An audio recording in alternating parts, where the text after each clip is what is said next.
हुआ, जैसे कोई अनजानी शक्ति उसे जकड़ रही हो।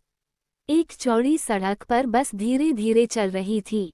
अचानक रवि ने देखा कि सभी यात्री एक साथ अपने चेहरे ढककर उसकी ओर देखने लगे। चारों ओर भयानक सन्नाटा था, कोई आवाज नहीं। रवि बाईं ओर देखने ही वाला था कि एक यात्री का हाथ उसके सामने आ गया। वह हाथ बेहद मुलायम था, लेकिन उससे छूट पाना असंभव लग रहा था। जैसे जैसे बस आगे बढ़ी, स्ट्रीट लाइट की रोशनी में बाहर टेढ़े मेढ़े पेड़ और पुरानी हवेलियां दिखने लगीं। तभी रवि को एहसास हुआ कि यह रास्ता वह रोज वाला नहीं है। ड्राइवर की सीट पर कोई दिखाई नहीं दे रहा था, उसकी जगह एक हरे रंग की परछाई सी मौजूद थी। वह परछाई धीरे धीरे बस के बीच की ओर बढ़ी। हवा नहीं चल रही थी, फिर भी बस के पहिए अजीब आवाज करने लगे। यात्रियों के चेहरे बदलने लगे, काले सफेद मिले जुले चेहरे, जिनके मुंह से खून बहता दिख रहा था। वे सब एक साथ रवि को घूर रहे थे। बस अचानक सड़क के बीच रुक गई। रवि उतरने की कोशिश करने लगा, लेकिन दरवाजे नहीं खुले।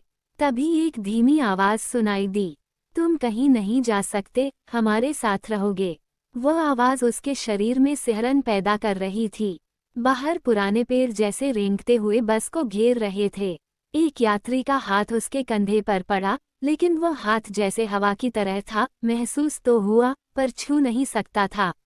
उसे बचपन की वह कहानी याद आई जो उसके माता पिता सुनाते थे, रात की बसें कभी खाली नहीं होती, उनमें आत्माएं सफ़र करती हैं।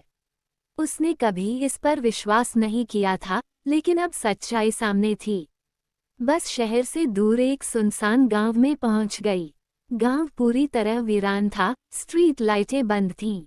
बीच में एक पुराना बरगद का पेड़ खड़ा था, जिसकी जड़ें जमीन से बाहर निकली हुई थीं। हवा नहीं थी, फिर भी उसकी शाखाएं हिल रही थीं।